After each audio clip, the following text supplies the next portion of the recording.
a lot when I lose the lane. I'm just like, where do I go? Yeah, I saw in your notes that you predominantly want to focus on laning and maybe some mid game. You feel like if the laning goes well, then your games Yeah. generally go well. Is that about accurate? Yeah, like the only exceptions is like sometimes mid game I'll make these that's what second replay is about. So sometimes I just make these like split second TP decisions and then like I like chain feed or something goes wrong there. And Yeah. then like like the carry dies 2 or 3 times in 3 minutes and the game's really hard. Yeah, usually the game gets really hard from there for sure.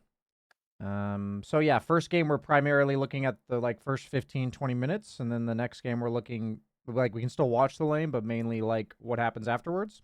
Is that accurate? hmm hmm Yeah. Okay. Cool. So, usually, I ask people what they want to walk away from with this session, but I guess my question is, how would you describe your like strengths? I see your hero pool. I see Antimage, I see Terrorblade, Lifestealer, Wraith King, Luna. So like I see Antimage as your main hero. You've given me two Antimage games. So like would you say he's how would you describe your playstyle and what do you want to learn from these two Antimage games? Like Antimage specific things Yeah. or um general carry things?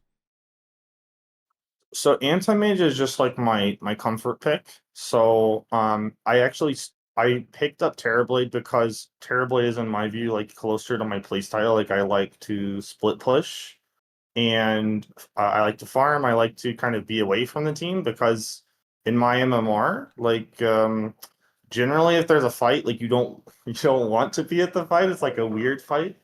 Like we shouldn't be there. And so, no, like that's when I started picking up Anti-Mage and Terrorblade because I'm like, okay, these heroes scale pretty well, like 35 minutes. And I don't have to join these weird like T2 tower fights at 20 minutes that I don't like being at sometimes. I got you. How would you when you say your teammates shouldn't be taking them, like how would you like describe a situation that like where they shouldn't be? Like what about it makes you feel like they shouldn't be there? Uh, so like one example is like in this game that we're looking at. So you see they have like a very strong Kez. Yeah. So like we're like taking a fight into like this, and I'm like, no, no, please don't. Like we shouldn't be fighting this at all. Hmm. But we're like my team is being pretty. I think my team was being pretty aggressive in this game in particular, and I wasn't feeling particularly good on farm. Gotcha. Gotcha. Okay, let's check it out. I'm gonna watch it with you.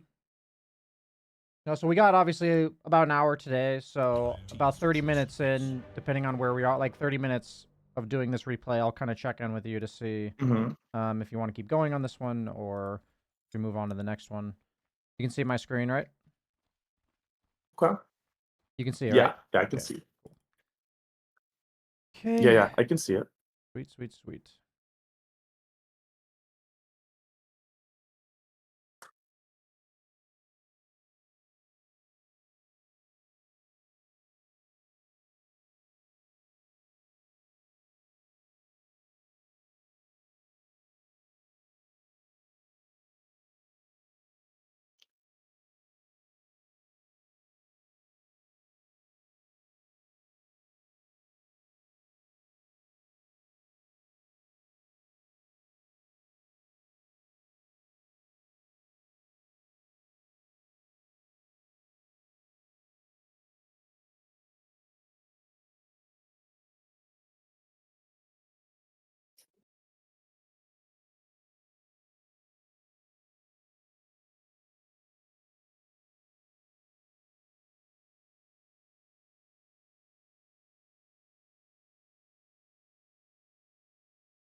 Okay.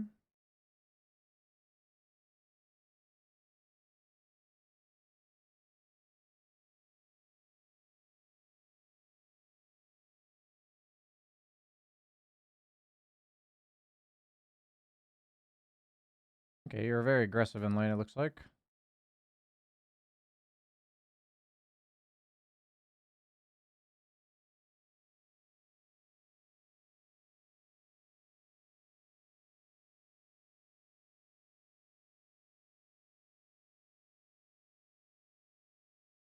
Surprised you didn't take a point in your third spell against Ogre.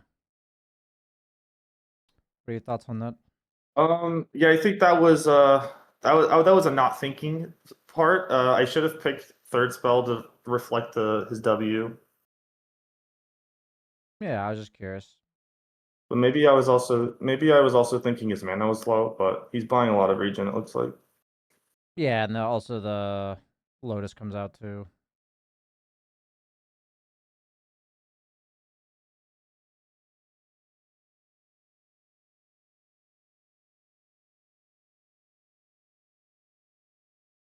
Okay.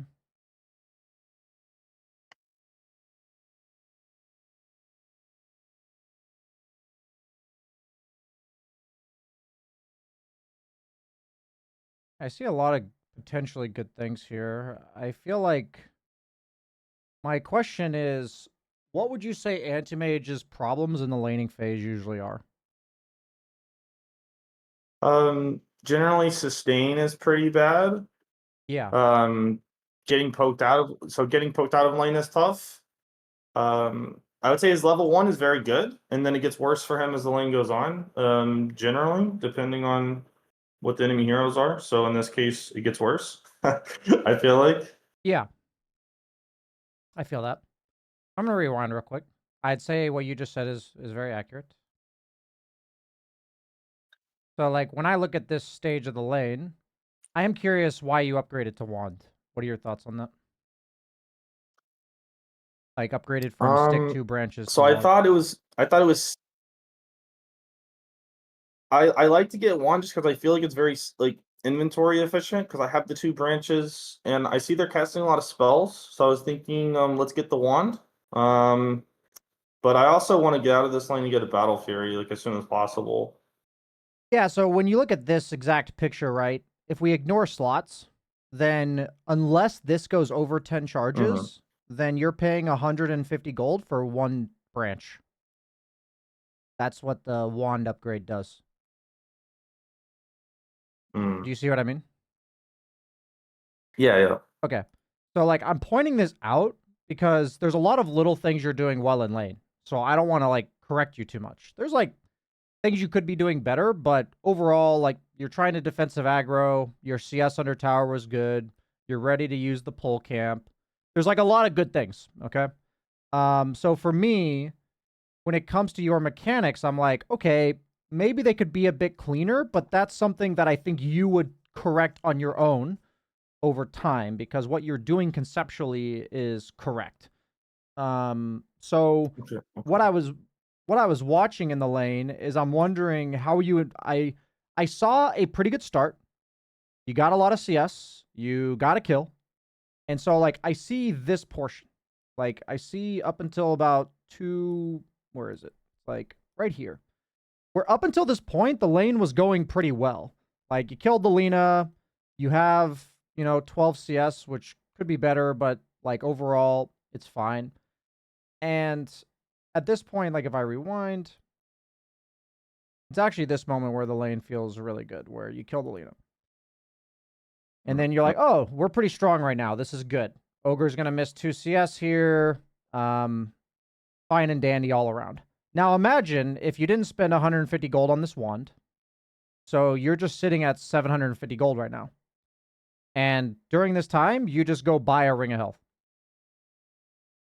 Because you're Mm. telling me that your problem on Antimage is that he is strong level 1 and 2. And I agree with that. And then he doesn't scale very well, and he tends to get poked out of lane. All of these things that I agree with. So for me, Mm-hmm. I Mm-hmm. hear your understanding of the hero, and then it isn't matched by the items you're buying. Because Wand is much more of a only investing in the lane on heroes that consistently scale, oftentimes. Like, that's how I view Wand. Or I'm in a lane where I'm just going to get 20 charges. Like, I'm against Bristleback or Bat Rider or, something that's going to easily give me 20 charges.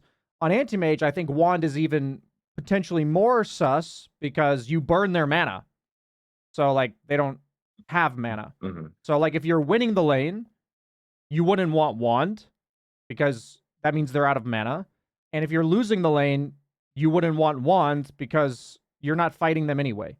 Like you're just dodging them, you're getting poked out, you're trying to farm, right? That's like the mentality Antimage has. Would you agree with that? Yes, yes, no, 100%. Okay. So that's my thoughts right now is okay, pretty solid laning stage so far. Like you're aggressive, you're looking for openings, you're using the pull camps, well, good CS under tower. And then it's this moment right here where your knowledge of transitioning on Anti-Mage is there, but then your items just don't match it. So for me, buying boots on Anti-Mage is the equivalent of buying a blade of attack on Treant Protector. I have insane mobility on Antimage, and I buy boots. I have the highest base damage in the game on Treant, and I'm like, I need 9 damage. Like, that's what this is to me. Does that make sense? Yeah, I don't know. That makes 100%.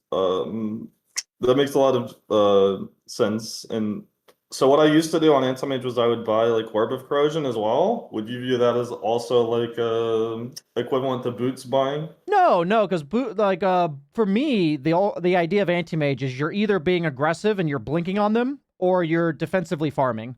So if it's an item that helps you once you blink on them, that makes sense. And if it's an item that helps you play the lane while they're hitting you, then that makes sense too.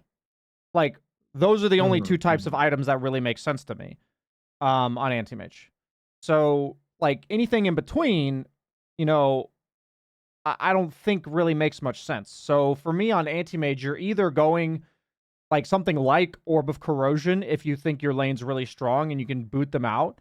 But I feel like ever since they removed Flag Bearer regen in lane, I feel like heroes like Anti-Mage and PA, it's been much harder to get away with Orb of Corrosion because people like the way to deal with Anti-Mage and PA is to just make them fuck off by lowering their HP. Like if Anti-Mage and PA play the lane with full HP, they like shit on everybody because they can just blink on you, right? PA slows you, Anti-Mage burns your mana, like it sucks. So these heroes are either high enough HP to go on you or they're not. And I've found that ever since they removed Flag Bearer regen, it just feels really difficult. But if you had like a Warlock 5 or like a Dazzle 5, you know, maybe you could, I would say it's more likely you get away with Orb of Corrosion. And that's in a lane where you're winning the early game, you have a healing 5, and then you're like, oh, I'm just going to keep blinking on these guys. So for me, that makes a lot of sense. Does everything I'm saying make sense so far? Yes. Don't buy boots. Don't upgrade wand most games, probably, unless it's bristleback. Yeah. And then try to not buy boots as the first part of the power treads at the very least. That is the practical takeaway I want you to have. But basically, the main focus that I want you to have is so what you just said back to me is exactly the conclusion I want you to have about Anti-Mage specifically. But what my point is, when I asked you about how this hero transitions, you probably have an idea of this on other heroes too. And so I would hope you would be able to take this and be like, okay, what does Terrorblade need when he's like level 3 or 4? What does Lifestealer need when he's level 3 or 4? Because if you're having this trouble on Anti-Mage, you're probably doing it incorrectly on other heroes too. So that's the point that I wanted to show you. You have the right practical takeaway for Anti-Mage, but I just my goal is that, you know, you wouldn't have to come learn the same thing on Terrorblade and, you know, every other hero you play. Does that make sense? Yeah, no, that makes 100% sense. So I'm just going to say mechanics. I'm actually going to say your mechanics, like, yeah, they could be a bit better, but mechanics and conceptual play of lane is solid. Core issue here is transitioning from level, like, 3 through 5 and out of your first few small items. These types of change, like, you know, at the end of the day, we just look at, like, what did boots do for you and what did this one branch do for you of stats?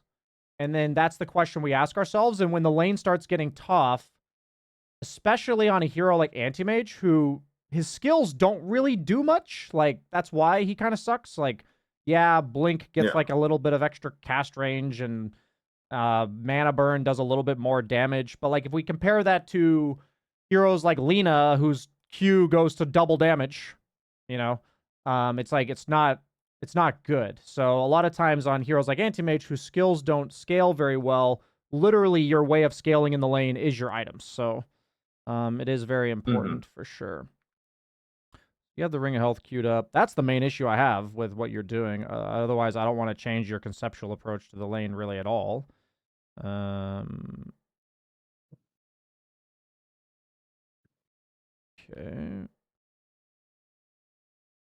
Yeah, you're very aggressive. Yeah, nice. I like this. I mean, this is how I can tell you know how to play Antimage. This is what he does. Would want you to deny that range creep. It's triggering me. Deny it. Oh gosh, it's not deniable anymore. Oof. Okay. So for me, when you're this HP, my thoughts are when they come back, it's your job to set up the lane where you want it to be. So your two choices, in my opinion, are okay. When enemy heroes are dead, it happened here too. Let me rewind. Let me fast forward. You're going to kill Lena here in a second. Yeah. So how do we capitalize on heroes being dead? So like right here, we would defensive aggro off of the ogre or off of somebody else with their portrait, and we would kill off this range creep. So like what that does is that the lane is now going to push back into us, and we're pulling it as far away as possible, and that means that we're not going to lane against ogre and Lena when they're alive again. Does that make sense, what I'm saying? Yes. You want me to aggro the range creep, get my range creep low, and then like start denying my creeps to get it to push back. Yeah, and the whole idea of this is you're half HP, she's dead, and by the time she's alive again, she's full HP, and if you're laning against them in this manner, your kill actually kind of backfired. Because you haven't really mana. Yeah, you haven't really capitalized on the gold yet, right? And like meaning even if you bought Ring of Health, for instance, you haven't even capitalized on the gold yet because it's not in your inventory. And then she's coming back, and so I'm thinking you want to consciously say, how do I deny my own range creeps? How do I set up the lane where I'm not here anymore by the time she gets back? So the two choices for me are to pull aggro to your range, or depending on the exact circumstance, just hit the enemy creeps as fast as possible, pushing it. Those are the two options, like shove the lane really hard or deny my own range creeps. Those are really the only two good options. So like if I see anything, well, go ahead. Sorry, I was gonna say. So I watched one of your replays analysis. You talked about pushing the wave and then trying to basically set it up to pull like instantly. So like I could pull at 45. I think my small camp is there. Yeah. So like, would you choose to push it, or would you choose to do? Would you choose to like bring it to the range and try to deny it? So in this exact instance, because so there's a lot of factors here, right?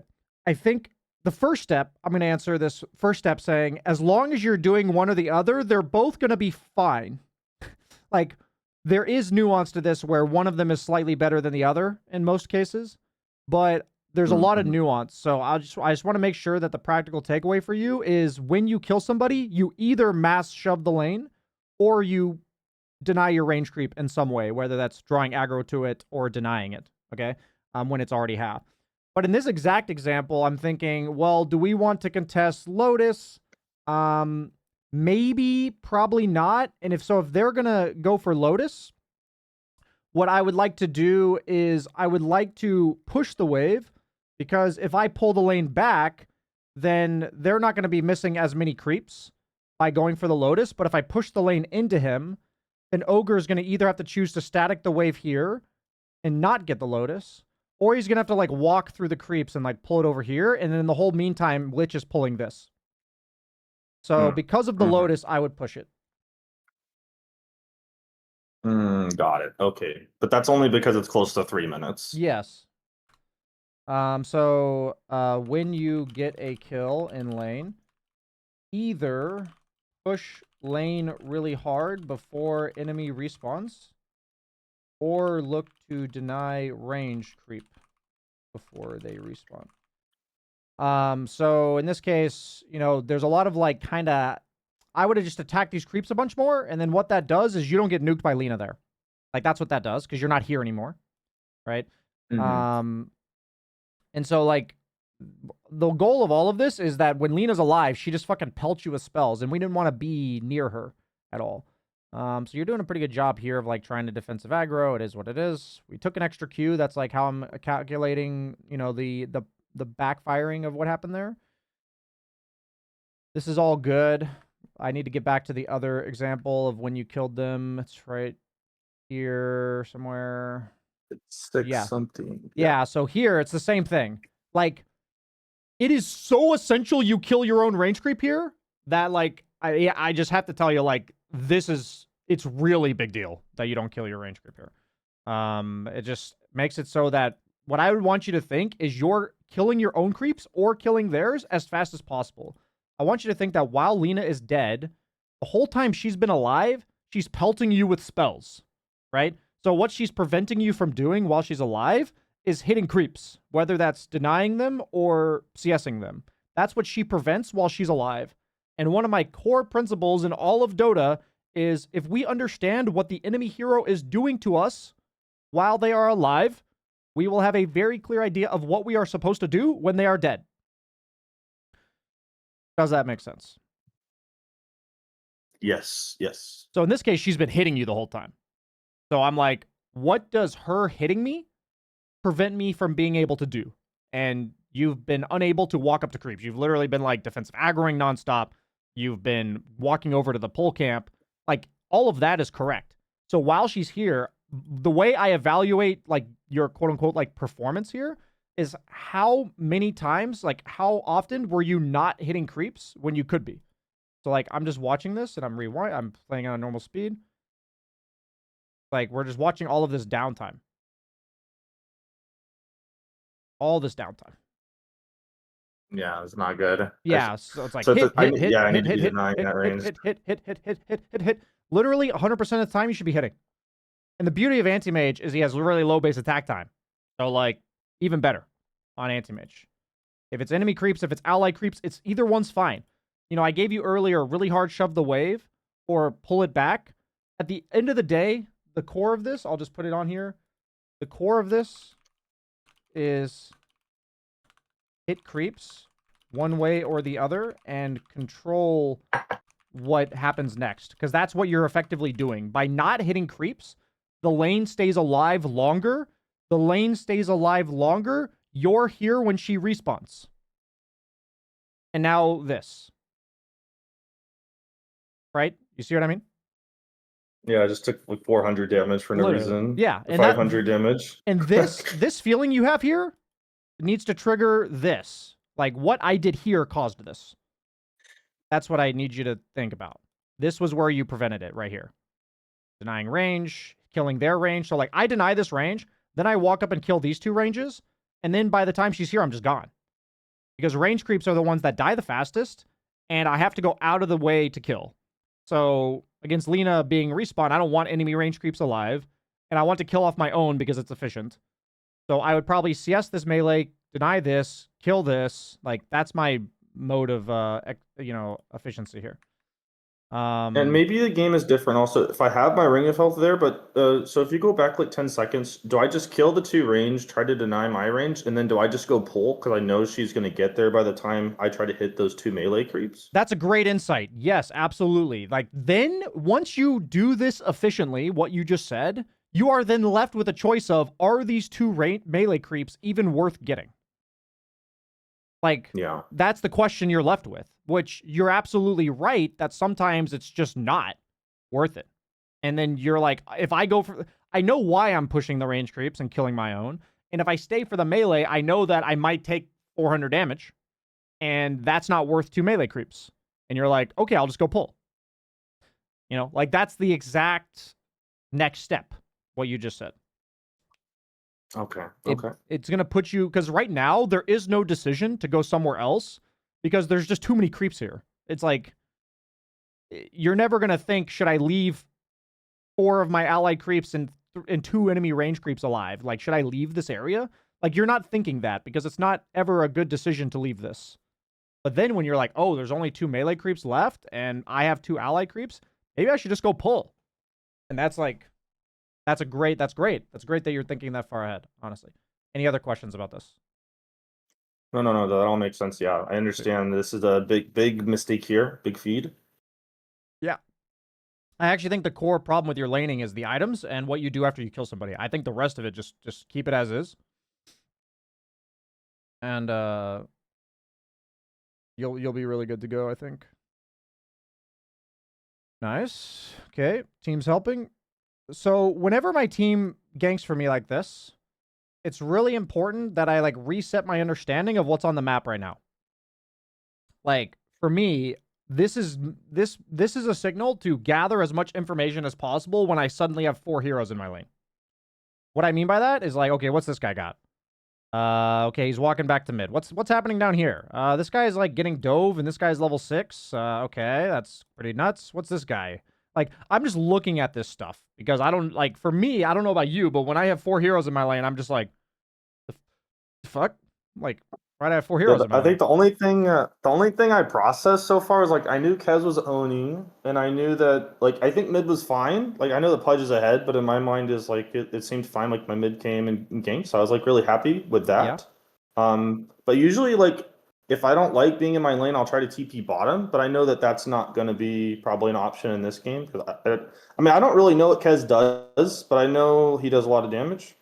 Yeah, he's an annoying hero. It took me like 6 months of randomly playing against him in pubs to understand what he does. Nice play. Yeah. So like this is a moment where same thing. What the fuck just happened? Okay, my sniper has TP, but one of us needs to go mid right now. Like that's my thought. Is one of us needs to go mid. And so I'm either gonna say to sniper like go mid or like I'm gonna go mid. It's like now it's this moment here actually. It's this moment where it's like, okay, what are we doing? Like either I'm staying top or sniper staying top. You know, we just don't want to like 4-man lane this. So like because sniper's doing this, I would just go mid right now.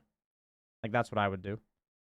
Okay. I'm just letting you know to be flexible because the best thing to do in pubs is not to think what your teammates should be doing. It's better to just observe what they are doing and then have your options in your head. So like if Pudge was not dead, then mid lane's not exactly a great option for you. Because if you TP to mid lane and he's there, you just like have to leave, which sucks. But like every time these type of fights happen, I'm like, okay, what the fuck's going on the map right now? Theoretically, my sniper should TP mid, and I would ask him like, hey, can I? If like I want to be proactive, I would know I have the decision between mid and top right now. I know I want to stay top, and I'd be like, hey, sniper, can you go back mid so I can have my lane?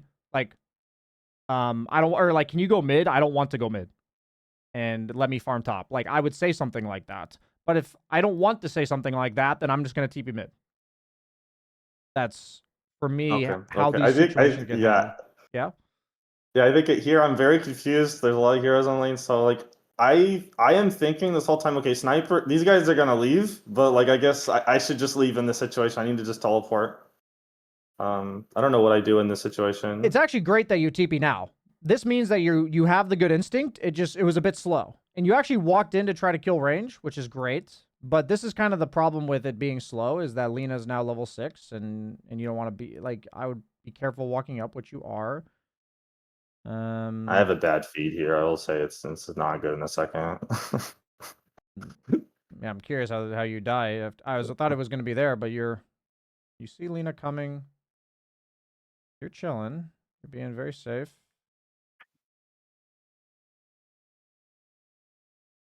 Colonel Envy would have ulted that jungle camp. Oh, yeah, I say. Yeah. Boomer reflexes. Boomer reflex. Honestly, Yeah, that's conceptually, my though, I like big what you're mistake. doing. Conceptually, I like what you're doing.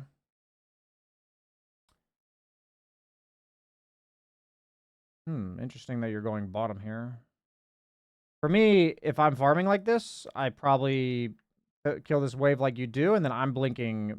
I'm going this way. And I'm curious what made you decide to do this. Um, so I saw, okay, so this was my thought. So I saw the two options, so I thought, okay, I can go bottom, and I have mana void. So I was thinking, okay, that jungle creep will be there, so I can hit the jungle creep, and then maybe I can help them with ulti. That was like all I was thinking. Hmm. But that wasn't the right choice. Yeah, the thing is, if this camp was here, I actually do what you do. And I'm hitting this camp the whole time. But because this camp's not here, I'm not doing this. Yeah, I think I thought that would be there, and then it Okay. wasn't. So then I kept going. I I thought see. that I could farm this hard camp there, but then that wasn't there either. So my entire idea about all of this is you're in farm mode. So when you're a hero that cannot jungle very fast, there's only one thing I have on my mind as a hero in farm mode that does not jungle very fast. So this is like Ricky, PA, Antimage, Aces Void, maybe Ursa without Battle Fury yet, Troll without Battle Fury yet. These heroes that just don't farm jungle very fast, right? So like what I'm thinking is, what lane am I in? Okay, so it like you've done a decent job now, you've moved yourself to mid. All I care about is being here the next time the wave gets here. So like I have to report back, quote unquote, to mid lane around 12:45. Now the thing is, if Pudge is still mid, then I'm going to let him push the wave, and then I'm going to farm it underneath my tower at like 12:50. And that's when I need to be back in mid. But in the meantime, since I don't jungle very fast, it's okay to like hedge, like to go towards lanes, you know, to see like, oh, maybe between this time, I'm going to go to this fight. And that's why I'm thinking like, if this camp is here, it's great because I'm going to farm the camp. And but depending on how the fight breaks out bottom, I'm either going to blink back towards mid or I'm going to go to the fight. So if my exact thought would be, if I see Pudge mid, I'm likely going back to the fight. If I don't see Pudge mid, I'm probably going to go return to the lane. Like that's what I would be thinking. And the whole idea of this is centered around the fact that you don't have Battle Fury yet. You don't jungle very fast. So we mainly make all of our decisions based on this 12:45 wave. Does that conceptually make sense here? Yes, because I think based on the creep waves that we see, mid creep wave is the only one that's viable, right? Like top lane. So like say I had a TP. Like is going top even an option here against those two heroes? The Ogre and the no. As Luna? Anti-Mage, the thing about Anti-Mage is you end up just getting like same with PA. You just get booted out of lanes between like minute 10 to 14, and this is like the hardest part of the game to play. Because you don't jungle fast and you can't lane against virtually anybody. Like, your laning matchups on the map are ass. Like, pretty much every hero that walks up to you will boot you out of lane. That's, like, the story of Antimage, especially. You know, PA has a little bit better kill threat and stuff, but, like, Antimage pretty much gets booted out of every single lane. And so, for me, every single wave I'm missing that's uncontested is, like, a huge deal. Like, a huge deal. So that's why I'm thinking, I'm like, I am glued to this fucking lane unless something else opens up in the meantime. So if I want to hedge by going to this fight, that's fine. But, you know, for me, since this camp's not here, for me, that's not really hedging. So I would go here. And I know you thought the camp was here, so it's fine. But I'm just So let's say I walk to this hard camp, I see it's not there. I should immediately just try to go back to the mid wave, or if Pudge is there, wait for him to shove it in. Yeah, that's what I would do, yeah. Okay. Exactly that, yeah. So like right this moment is where I see Pudge running bottom, like I saw it, and I'm like, oh, and I don't see the camp, so I'm just gonna turn around. Like those two information pieces tell me to turn around.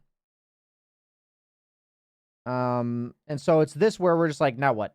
And the blasphemy that sucks here is this, right? It's just and we are missing like 200 gold. Yeah, 200 gold, that's free, basically. And now you're like, well, I guess I'll jungle on the way there. And then while this fight's going on, you would have pushed mid-wave, and then you blink towards top, and you just have all this gold.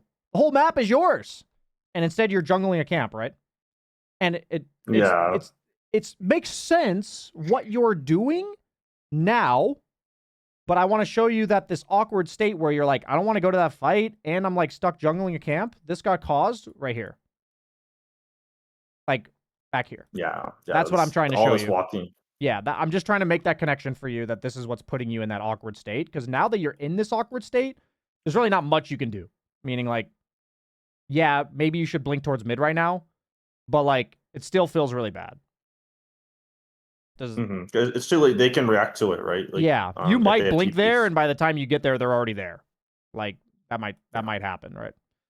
So you do go mid. You actually, oh, okay, you don't even, oh, that's a big deal. Honestly, that adds up a lot.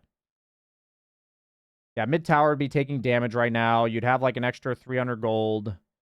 Yeah, just added up a lot. Little bit of tower damage on each side. This is awkward.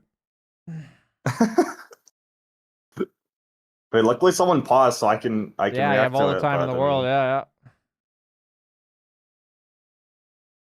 Yeah, just following me. Yep, so you loop back to mid. I mean, you're being pretty flexible with your shit here. Buy yourself a clarity. Yeah, I mean, overall, like, you had the one feed to Lena, but yeah, it's like every single creep wave at this stage of the game is like a prized possession to us. And so, like, I'm going to rewind because you left mid lane again. And so what happens here is that because it's 1551 wave, I need you to stay mid. Like, we need to be glued to this shit. It's this creep wave right here. Right? It's the same thing as the earlier one. And what happens is, if Pudge is mid, like, at least you're going to walk up to this wave and be ready to E and then blink away. Like, you can't just sacrifice the map, basically. Like, we can't play this scared. Because if Pudge is bottom, then you just lost a tower for free and he's getting kills. Do you see what I mean? Like, we have to force the Pudge to be there, basically. And be ready for it. Because you do have the tools to deal with it. So this is the example of, like, being glued to that wave that you're in and thinking, like, I try to tell people, if you just give up your wave and the guy that you're scared of is not there, then they just get kills and effectively zoned you out of that area, which feels really awful. But I would just say that main concept of you hedging that fight, but then being ready to go back to mid, you actually did. I would say you're on like step 3 or 4. I've had to teach a lot of people to just leave their lane in general. So the fact that you left your lane and you're clearly being flexible on the lanes, this is good. Like, this is a good thing. But now we need to, like, be more glued to, like, being in lanes before we had Battle Fury, of course. So, like, for me, another thing is all this fighting is going on bottom, and I'm gonna wrap up this replay in about a second here because I want to get to the other one, but I'll also give you a chance if you'd like to stay in this one. Is just, you have Battle Fury, and if I'm thinking, what do I want from my Antimage with Battle Fury? I just want him to hit creeps all game. And I want you to be thinking, what are your farming patterns? And sometimes they're going to collide with your team. Like, what I mean by this is my farming pattern that feels naturally good here, because I see all of these heroes bottom, is I'm going to go like this, back up to this wave top. Like, that's what I'm going to head towards right now. And we're like, best case scenario, if this fight's like still happening down here or whatever, I'm going to go through the portal and connect to them here.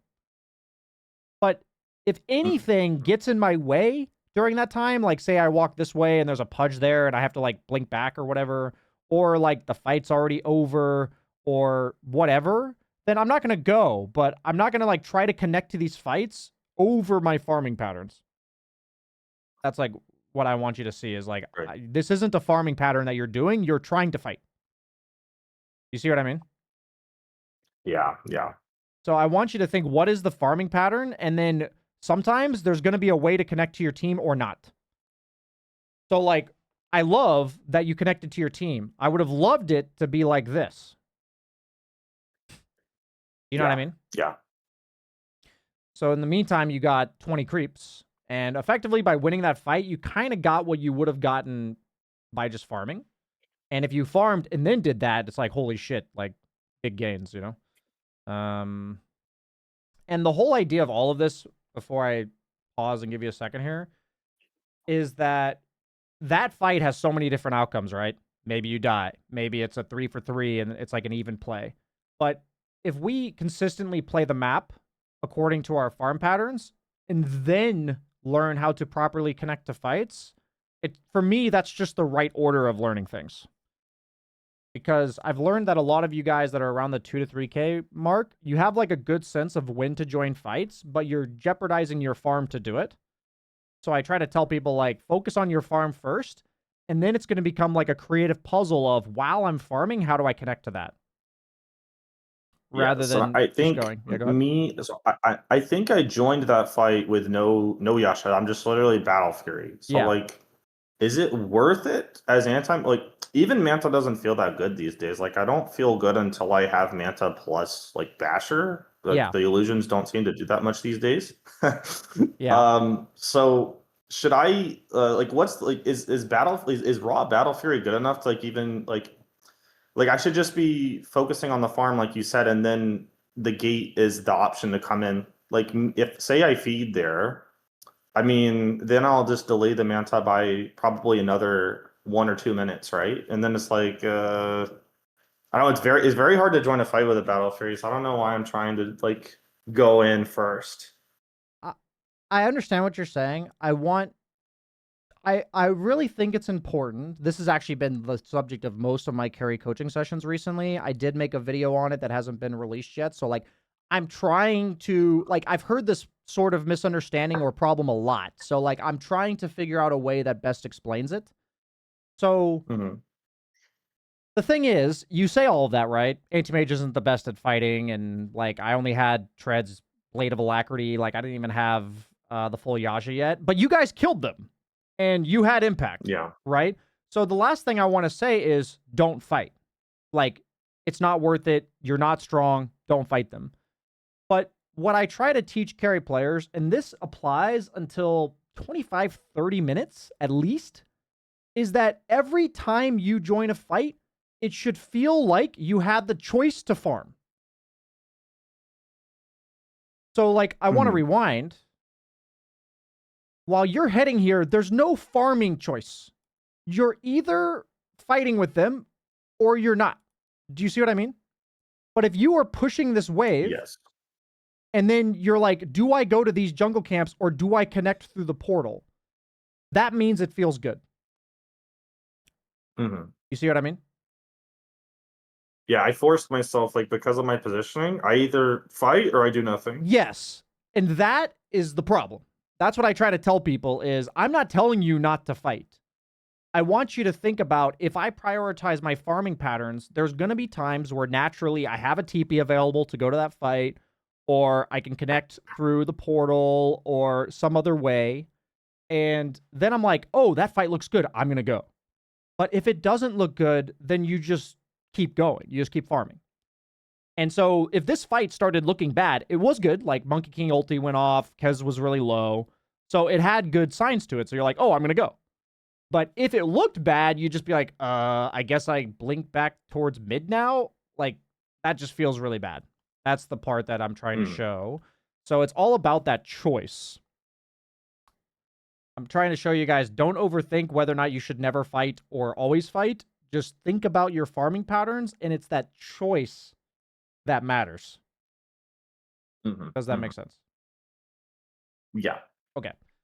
Did you want to keep going in this game, or would you like to watch the other one? We can jump to the other one. Okay. Let me quickly take note about this.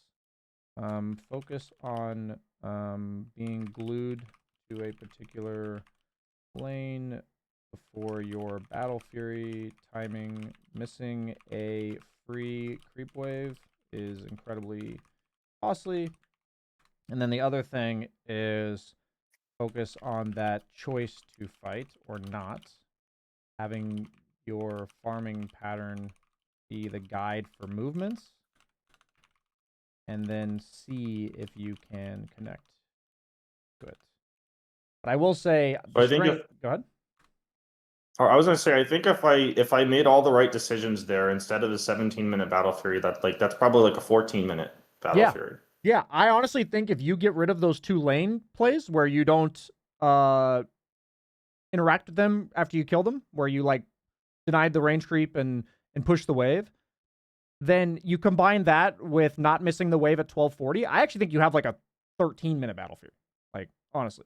Oh, no. And I then I don't buy the wands. yeah, and you in 150 gold left. Yeah. All these things. Like, I actually think I'm always being careful now. In the past, I was overly harsh on people because that's also how I was overly harsh on myself. You actually have a lot of good things going here with, like, I'm putting here, like, you're already being flexible with, like, which lane you're playing on the map post laning phase. Like, that's something that, on the lane you're playing on the map post laning phase, that's something I have to teach a lot of people around your bracket. So now it's more like we just need to lock in what you do after you kill somebody in lane, and while you're farming, stick to that.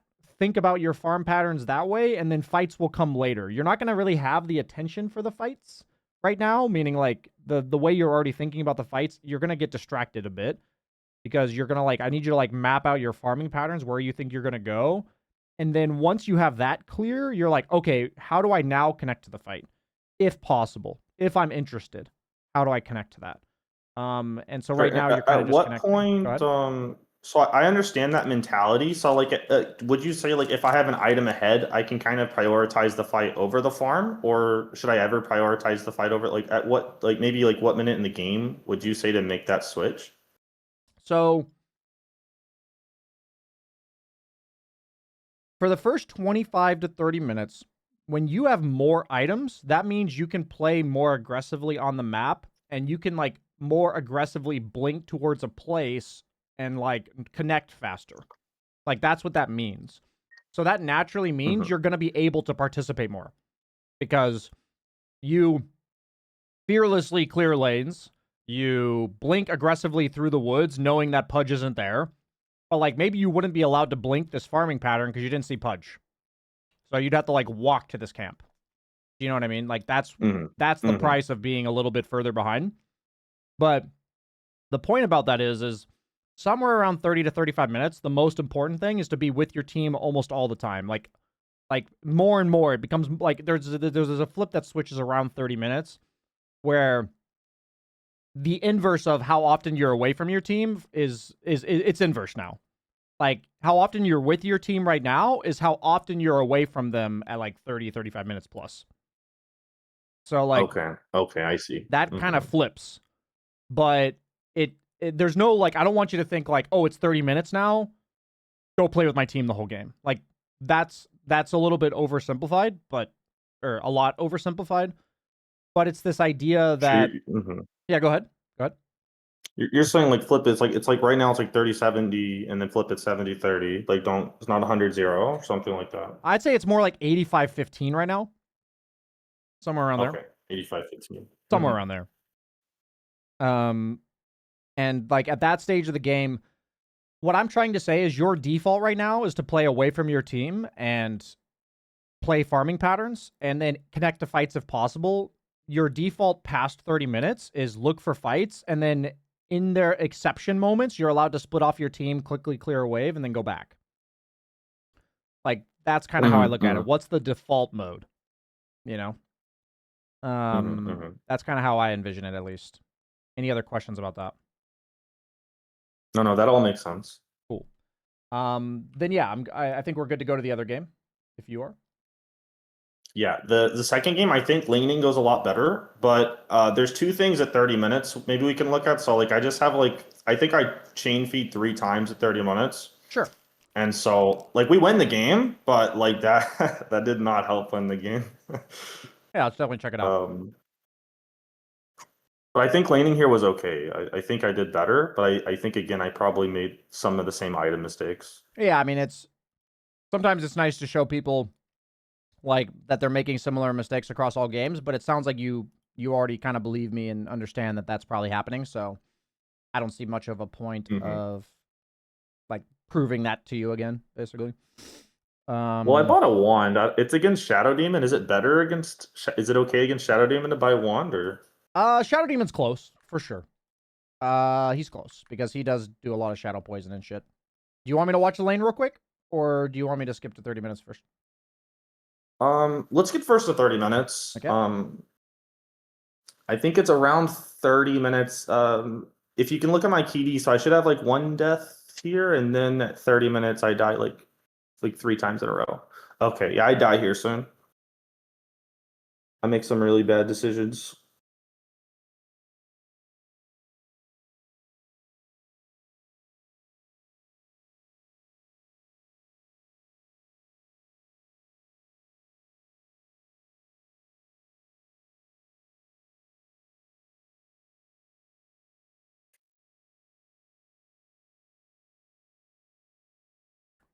Out of curiosity, what's the idea behind the items? Because I kind of fast forwarded through this game, so I just want to like I understand Manta Basher's pretty default, or sorry, Manta Battle Fury's default. Yeah, so Basher I got just so I have like some kind of kill threat on their heroes. That was the only thought I had there. Okay. So my formula for I'm gonna type out my formula for items on carry, okay? Okay. I'm just gonna type it out so I have my thoughts clear, and then we're gonna talk about it.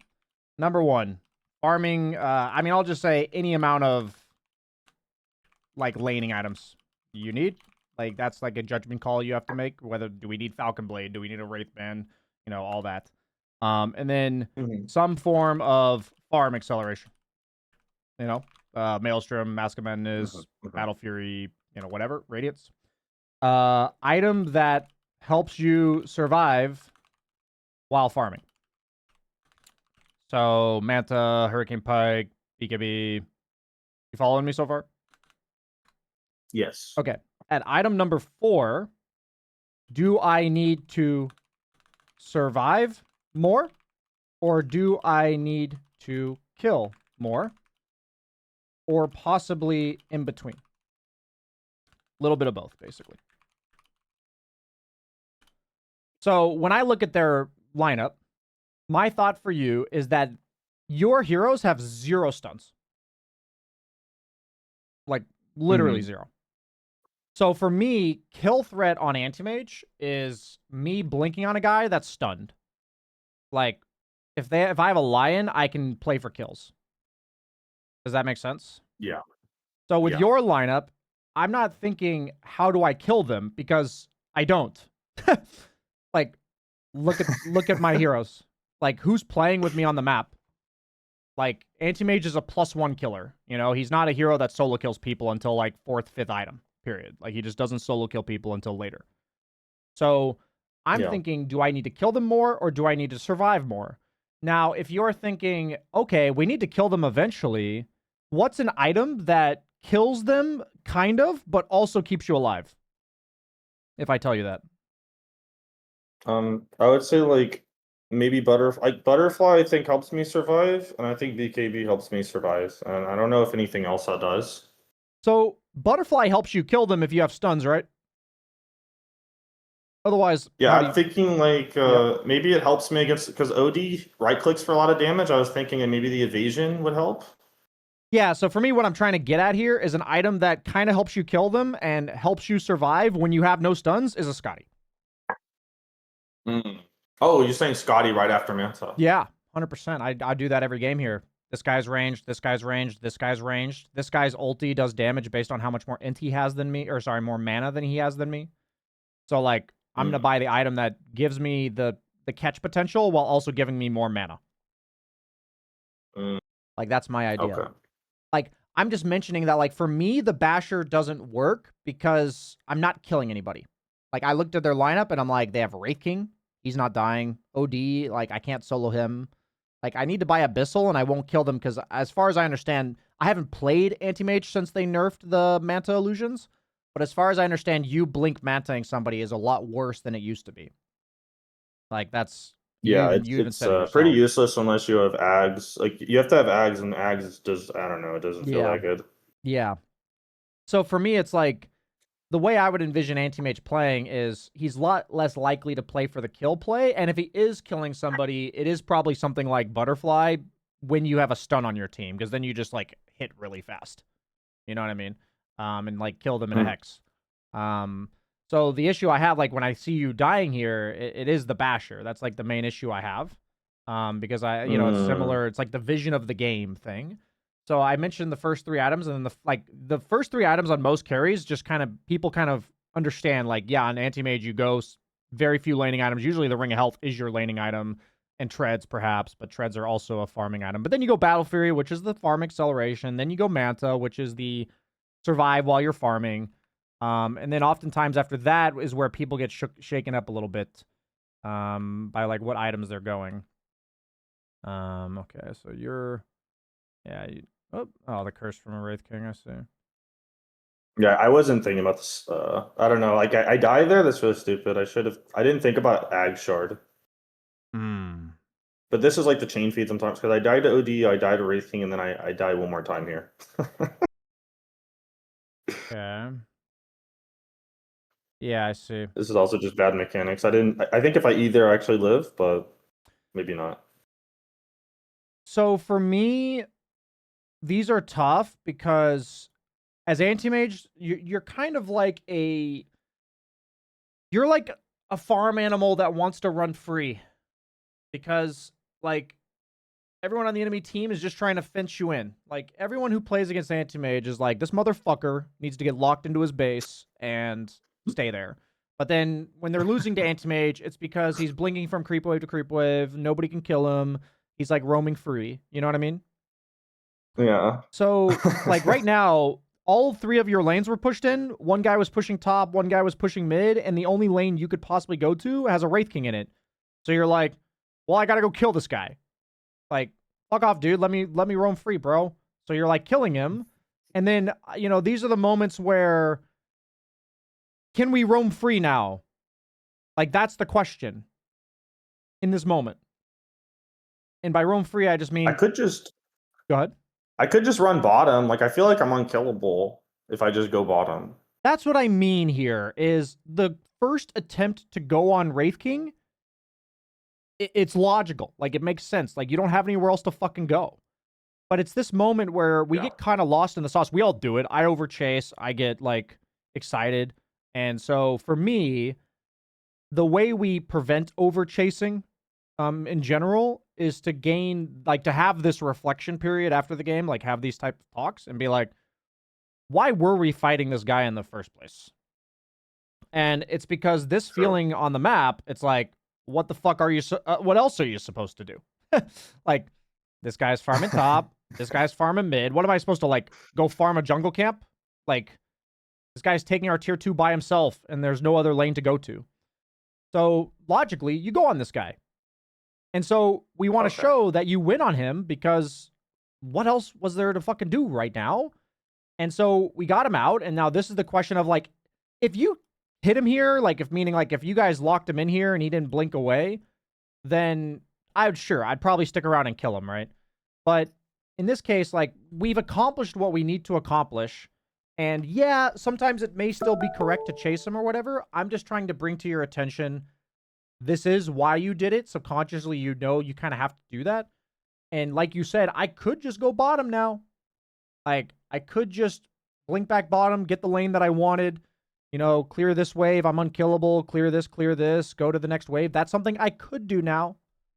And now you have a choice. That's all. That's what I'm trying to show you is when the guy was here, he didn't really have a choice. Like, you kind of just have to go on him. There's not much else to do. Got it. Does that Got make it. Okay, sense? that's how I felt. It definitely felt like I have to go on this guy, and then here I just get lost in the sauce. But Yeah. maybe if I have Scotty here, I probably don't die. Yeah. Uh, I agree with that. I agree with that. that's a lot of HP. I don't Yeah, think it's I die with 740 Scotty. health. Yeah, it's a lot. Or no, it's even more than that. It's like 770 or something. Yeah, it's a lot. It's a And lot of armor health. too. Yeah, it's a lot. And that's why it's like that for me, this might even like if you had Scotty, this might even be the right play. Like this probably is the right play to chase after him because you won't get bursted in a single disable with OD dead and stuff. And so for me, So, yeah, go ahead. one question is Basher ever? So I know I'm not gonna. Is Basher even worth it if you don't just build right into Abyssal? I mean, for me, in my experience with Antimage and like the way he's evolved over the years, is I don't really see unless you're abyssaling somebody, like I don't really see it either. And in my conceptual, like if I'm thinking about Antimage, is like the whole idea was you go Manta Abyssal and you are soloing people in the Abyssal stun. And because they nerfed the Yeah, shit out of Manta illusions, that's probably not very good anymore. So, yeah. for That's me, how I would lean towards not doing that. you know. Yep. Because I played him a long time ago. Like I played him back in I don't know, like 2023, and Yeah. that's I felt like it was good back then. I think Abyssal could blink as well. Oh yeah, it had But that little mini blink. now Yeah. I just I don't know. I don't think it's so good to rush it because the mantis don't do much, and the abyssal's kind of nerfed, but like I mean it's still good, but the basher definitely doesn't feel good with the cooldown. Yeah, for me, the best item in the game for carries that farm fast is Scotty, because the only limitation to Scotty is that it costs a shit ton of gold. Like that's like the only downside to the item. But like you see Terrorblades and stuff almost certainly going it. I think Butterfly is an exception where you're against like Ursa or Troll or literally some guy that only right clicks. Like Mm-hmm. OD Mm-hmm. right clicks for sure, but he doesn't only right click. Do you see what I mean? Yeah. Mm-hmm. So it's same with Wraith King. It's like he does right click a lot, but he also does this. So like it isn't protecting you from all of his damage. So for me, Butterfly is an adjustment to specific heroes. Um, Got it. that So only that right game, click. would you get butterfly? Would you get butterfly at all, or would you go like abyssal first and like butterfly like super luxury? This game here, Yeah. I would go Scotty, and then from there I'm probably going. Honestly, from there I probably go Butterfly. Um, Mm-hmm. or honestly, let me think about this. I haven't conceptualized Antimage in a hot minute, so let me see. So I would, if I after the Scotty, I would probably consider Ags Okay. I'm assuming it's really good versus OD because it prevents you from gaining mana. And OD is all about procking his mana back. Um, Mm-hmm. and then from there, I mean, I'm leaning towards Abyssal after that, I would say. Abyssal or Butterfly. And then usually late game, a lot of times you'll want some item that helps you lock onto them. So it's either Abyssal or I think Disperser is even reasonable because it's a Dispel. You can consider. Hmm. I don't think Bloodthorn's an option. That seems kind of ass. You could even consider Silver Edge in a game like this, late game.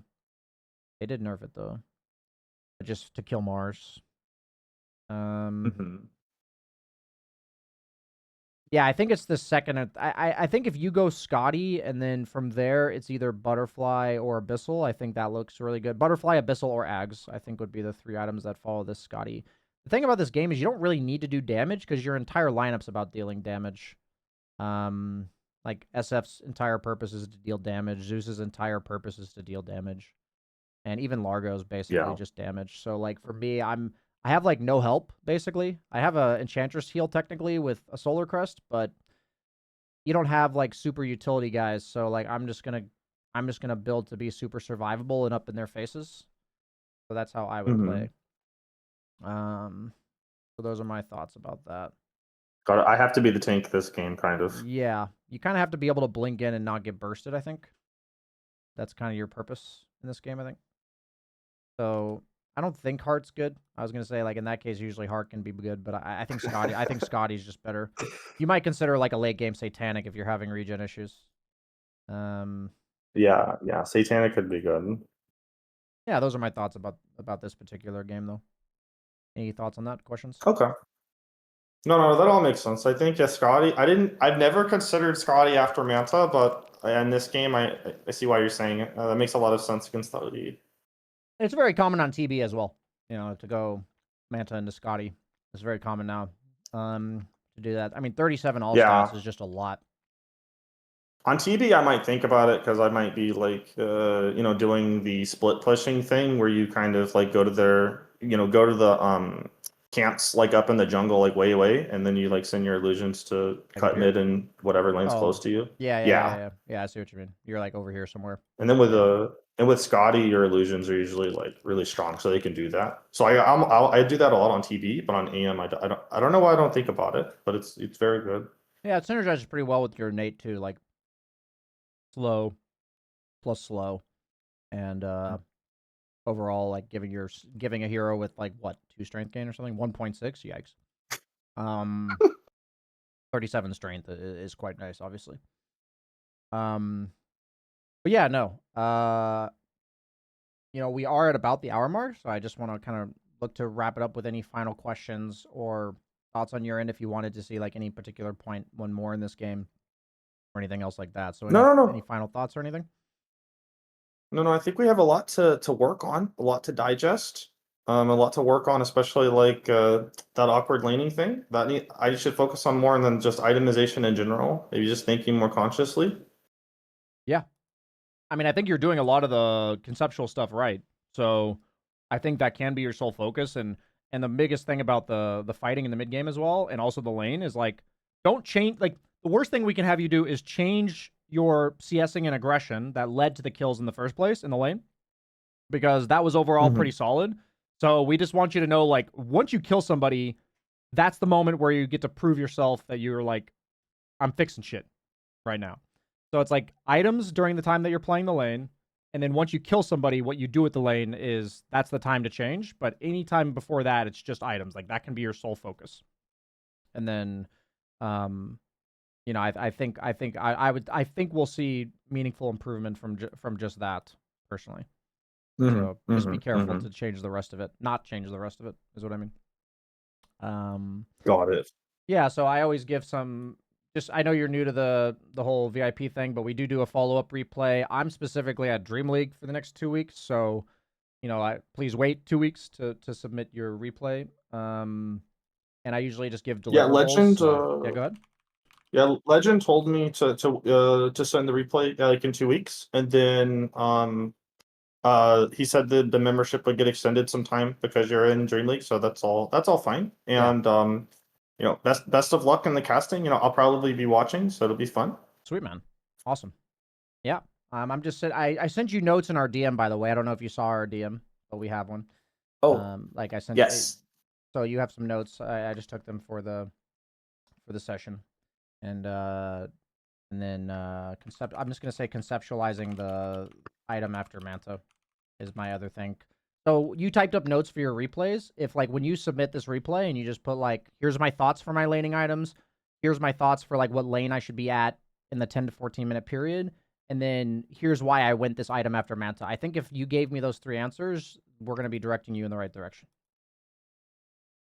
Okay, sounds good. So I'll just I'll be playing Antimage a lot. So whenever I submit the replay, it'll be like a few weeks from now, game, and then I'll like should I just send you like what my hardest game was, or like how should I pick which replay to send you?